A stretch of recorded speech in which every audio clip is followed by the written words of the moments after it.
అందరికీ నమస్కారం. నేను మీ గంటి ఉష. నా మిత్రులకి, శ్రేయోభిలాషులకి, సబ్స్క్రైబర్స్కి, నా అభిమానులందరికీ కూడా కృతజ్ఞతలు, శుభాభినందనలు. ఒక్క 4 రోజుల క్రితం మనం విషయం చూసారా?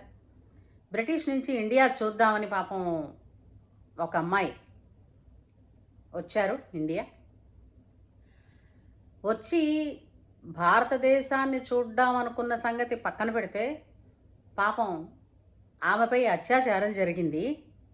అది కూడా ఎవరు అని అంటే ఇన్స్టాగ్రామ్లో ఒక నెల క్రితం పరిచయమైనటువంటి ఒక వ్యక్తి. ఆ అబ్బాయి ఢిల్లీ వాస్తవ్యుడు. అయితే దీని మీద బ్రిటిష్ హై కమిషన్ తొందరగా యాక్షన్ తీసుకోమని చెప్పడం, వాళ్ళని అరెస్ట్ చేయడం కూడా జరిగింది, కస్టడీలోకి తీసుకున్నారు. కానీ దీన్ని చూస్తూ ఉంటే ఎంతటి దురాగతం, మన దేశ సంప్రదాయం ఏమిటి, అసలు ప్రపంచంలోకెల్లా భారతదేశం అంటే ఎంత గొప్ప పేరుంది, భారతీయులు అంటే హిందూ జాతి స్త్రీని ఎంతగా గౌరవిస్తారు అని. అలాంటి చోట ఇలాంటి దారుణాలు జరుగుతున్నాయి, అది కూడా దేశ రాజధానిలో. ఇంకొకటి చెప్పాలంటే మన నేషనల్ క్రైమ్ రికార్డ్స్ బ్యూరో ఏం చెప్తోంది, మన ఇండియాలో ప్రత్యేకించి ప్రతి 20 నిమిషాలకి ఒక అమ్మాయి రేప్ చేయబడుతోంది, రేప్కి గురి కాపాడుతోంది. ఏం జరుగుతోంది మన దేశంలో? నాకు అర్థం కావటం లేదు. ఇంత టెక్నాలజీ పెరిగిన తర్వాత, ఇంత మీన్స్ ఆఫ్ ట్రాన్స్పోర్ట్ పెరిగిన తర్వాత, ఇంతలాగా కమ్యూనికేషన్ అన్నది చాలా సులువు అయిపోయిన తర్వాత కూడా ఇంతలాగా స్త్రీ మీద అత్యాచారాలు జరుగుతున్నాయి అని అంటే, ఇంకొకటి కూడా చెప్పారు, అసలు భారతదేశం అన్నది స్త్రీల మీద అత్యాచారాలు జరగడానికే పేరు పడింది అని చెప్పేసి వెనకటకొక మహానుభావుడు పాపం తన గోడ వెళ్ళపోసుకున్నాడు. ఏం చేస్తుంది అసలు మన యువత, ఏం చేస్తుంది అంటే ఆ బ్యూరో వాళ్ళు చెప్తున్న స్టాటిస్టిక్స్, ఆ లెక్కలు ఎలా ఉన్నాయంటే 6 సంవత్సరాల పిల్ల దగ్గర నుంచి 67 సంవత్సరాల వయసు వచ్చినటువంటి స్త్రీ వరకు కూడా దే ఆర్ 84% రిస్క్లో ఉన్నారట. 84% హై రిస్క్ ఫర్ ఈ క్రైమ్, రేప్ అనేటువంటి క్రైమ్. కొంతమంది చచ్చిపోతున్న వాళ్ళు ఉన్నారు, అంటే చంపేస్తున్న వాళ్ళు ఉన్నారు. కొంతమంది మెంటల్లీ ట్రామాకి గురైపోయి తమ ప్రాణాలు తామే తీసుకున్న వాళ్ళు ఉన్నారు.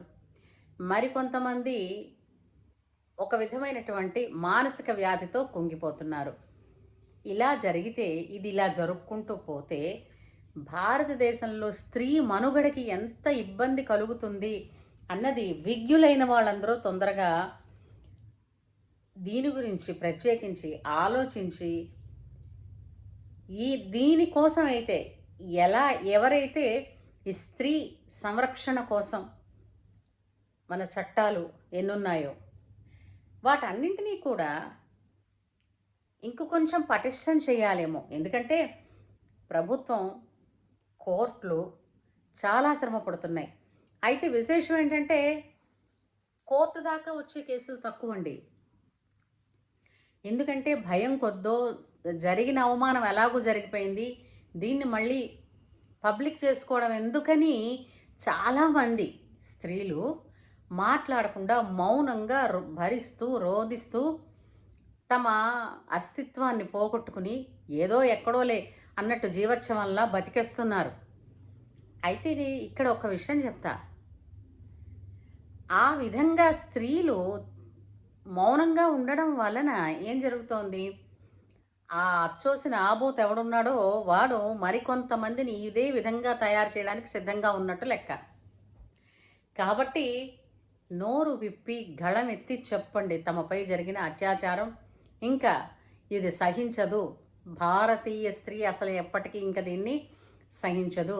అందులో మన దేశానికి వచ్చినటువంటి ఒక అతిథి స్త్రీని మన దేశ రాజధానిలోనే ఈ విధంగా అవమానపరచడం అన్నది ప్రతి ఒక్క స్త్రీ కూడా తనకి అవమానం జరిగినట్టు భావించి ఆ అమ్మాయికి మోరల్ సపోర్ట్ చేయాలని నేను అంటున్నాను. ఈ పాశవికమైన చర్యని ఖండిస్తున్నాను, తీవ్రంగా ఖండిస్తున్నాను. దీనికి కారణం ఏమై ఉంటుంది? ఎందుకు మన దేశంలో యువత కావచ్చు ఎందుకు ఇలా తయారవుతున్నారు? ఏమిటి వాళ్ళకి ఈ విధమైనటువంటి ఉద్రేకాలని ప్రేరేపిస్తున్నటువంటి దాని మూలం ఏమిటి? ఈ సోర్స్ ఎక్కడి నుంచి వస్తుంది అంటే ఎన్నో కారణాలు వస్తాయండి. ఎన్నో కారణాలు ఉన్నప్పటికీ కూడా మొట్టమొదట అందరూ చెప్తున్నది ఏంటంటే పెంపకం. వెంటనే అంటారు, ముందు తల్లిదండ్రులనే అంటారు కదండి, పెంపకం అలా ఉంది కాబట్టి వీళ్ళు ఇలా ఉన్నారు అని.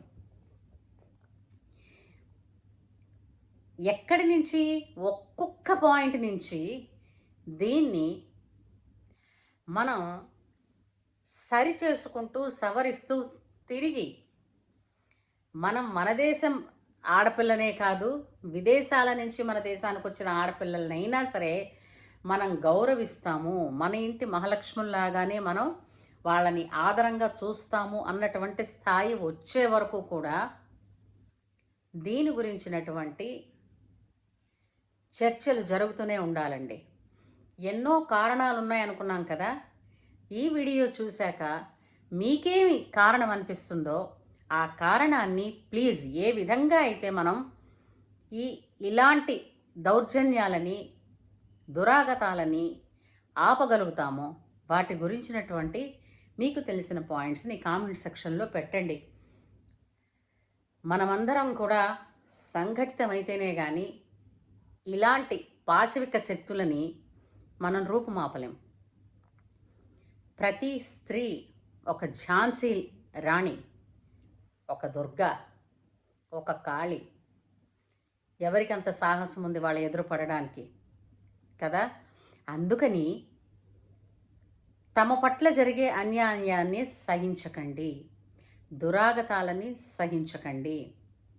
అలాగే ఎప్పుడూ కూడా ఇప్పుడు ఇంట్లో మనకి చాలా చాలా ఎలక్ట్రికల్ వస్తువులు ఉన్నాయి కదా, మనం వాటిని వాడుకుంటున్నాం ఇంటి పనులలో సహాయం కోసం, అంతే కదా. ఒక గీజర్ వేసుకుంటాం, వేడి నీళ్ళు, ఇవన్నీ కంఫర్ట్స్. అలాగే ఒక మిక్సీ ఉంది, కానీ వాటిని తెలిసి ఉపయోగిస్తాం జాగ్రత్తగా. ప్లగ్లో ఇలా పెట్టాలి, ఈ విధంగా ఉంచాలి, ఇంతసేపు ఉంచాలి, ఇలాంటివన్నీ మనం తెలుసుకుంటున్నాం కదా. అలాగే మనకి ఎన్ని కంఫర్ట్స్ ఉన్నా, మనకి ఎంత కమ్యూనికేషన్ ఫెసిలిటీస్ ఉన్నా, మనకి ఎన్ని రకాలైనటువంటి ప్రొటెక్షన్స్ యాక్సెసిబిలిటీలో ఉన్నప్పటికీ కూడా ప్రతి యువతి తనకి తానుగా కాన్షియస్గా ఉండాలి. ఇంటి నుంచి బయటికి వెళ్ళేటప్పుడు, మళ్ళీ తిరిగి ఇంటికి వచ్చేటప్పుడు. ఆ సమయంలో ఫోనుల్లో మాట్లాడుకోవడం కానీ, తర్వాత తను వెళుతున్న తోవని కానీ, లేదంటే తన చుట్టుపక్కల జరుగుతున్న వాటిని కానీ పట్టించుకోకుండా ఏదో తన మానాన్ని తను, తన ధోరణిలో తను అంటూ వెళ్ళిపోతే మాత్రం ఇలాంటివి ఎదుర్కోవాల్సి వస్తుంది. ఎప్పుడూ కూడా self defence is the best defence. ఇది ప్రతి స్త్రీ కూడా నేర్చుకోవాలి. అది నేర్చుకోవాలంటే ముందు అలర్ట్గా ఉండాలి. చేతులు కాలేక ఆకులు పట్టుకుని మాత్రం ఏం ప్రయోజనం? అందుకని నేను ప్రతి ఒక్క స్త్రీ కాన్షియస్గా ఉండండి. బయటికి వెళ్ళేటప్పుడు ఎన్ని గంటలకు బయలుదేరుతున్నారు, ఎంతసేపట్లో రీచ్ అవుతారు, ఎంతసేపట్లో తిరిగి ఇంటికి వస్తారు. అలాంటి విషయాలలో ఇంట్లో వాళ్ళతోటి పర్ఫెక్ట్ కమ్యూనికేషన్లో ఉండండి. వాటి కోసమే మొబైల్స్ ఎక్కువగా ఉపయోగించడం వలన ఉపయోగం ఉంటుంది. పనికిమాలినవన్నీ తర్వాత ఎలాగైనా అంటే వాటి వల్ల ఆక్యుపై అయిపోయి అసలు జరుగుతున్న దాన్ని, మన చుట్టుపక్కల జరుగుతున్న దాన్ని మనం గమనించలేని స్థితిలో ఉన్నామన్నది నా యొక్క అభిప్రాయం. కాబట్టి be safe, stay safe and be alert. మీ చుట్టుపక్కల ఏం జరుగుతుందో అన్నది చూడండి. అండ్ ఒకవేళ అయినప్పటికీ కూడా ఏదైనా ప్రమాదం వస్తోందని ముందు తెలియగానే వెంటనే మీ దగ్గరలో ఏది అవైలబిలిటీలో ఉందో దాని నుంచి హెల్ప్ పొందడానికి ప్రయత్నం చెయ్యండి. మొహమాటపడి ఎవరో ఏదో అనుకుంటారు అనే పీకల మీదకి తెచ్చుకోకండి. ఏమంటారు? మీరు నాతో ఏకీభవిస్తే మీరు ఏ విధంగా అయితే ఈ చర్యని, ఇలాంటి చర్యల్ని, ఎందుకంటే ఒక 20 నిమిషాలకు ఒక రేపు జరుగుతోందంటే గంటకి మనం ఇక్కడ హాయిగా మనం ఎక్కడుండని ప్రపంచంలో గంటకి 5గురు ఆడపిల్లలు ఇలాంటి దురాగతాలకి బలైపోతున్నారు అని అంటే this is the high time. So మీరందరూ కూడా మీ ఆలోచనలన్నీ కామెంట్ సెక్షన్లో పెట్టండి. మనం మళ్ళీ దాని గురించి ఒక లైవ్ ప్రోగ్రామ్ చేసుకుందాం. ఉంటాను. నమస్కారం.